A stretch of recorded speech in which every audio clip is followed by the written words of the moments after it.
I remember something dun sa book na How to Win Friends and Influence People.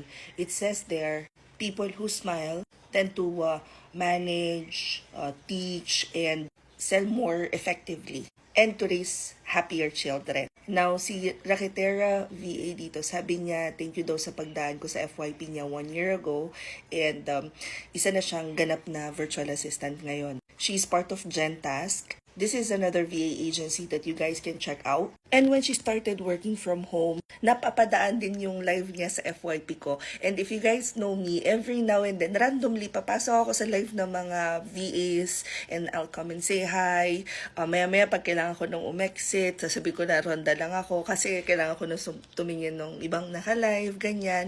And quite frankly, nakakatuwa to si Rakitera VA because kapag napasok ako sa live niya, even before, yung pagdadaan pa lang sa FYP ko, makikita mo na kagad na sobrang happy ng personality niya. So even before she successfully transitioned to freelancing, I know already in my heart, parang somewhat naramdaman ko na makaka-transition kagad to. And that is all because of her positive perspective. Mapapansin natin sa mga VA group, ang dami-dami mga nagpo-post na parang malungkot, alam mo yung parang desperate na sila for work, naiinis na sila kasi hindi sila pumapasa to a point na ang hirap pag Pinoy yung nag-interview and all that mentality. And although those feelings are valid, malaki pa rin ang impact sa buhay ng tao kapag tayo ay may positive perspective na instead na we spend like 1 week wallowing bakit hindi tayo natatanggap, we spend that one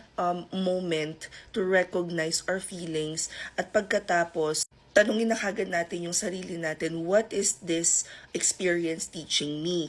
How can I make it better? How can I be better sa next interview? Yun lang, shinare ko lang dahil Friday na ngayon at malapit na naman tayo mag-weekend. So, I hope na yung mga nagsisimula pa lang na mag-transition, makaramdam sila ng, alam mo yung kaunting pag-asa na kahit na 1 taon ka na nag-a-apply as virtual assistant, baka hindi pa lang dumadating yung nakalaan na client para sa'yo. Comment any questions you guys have about working from home. Follow for more work from home chismis. Bye!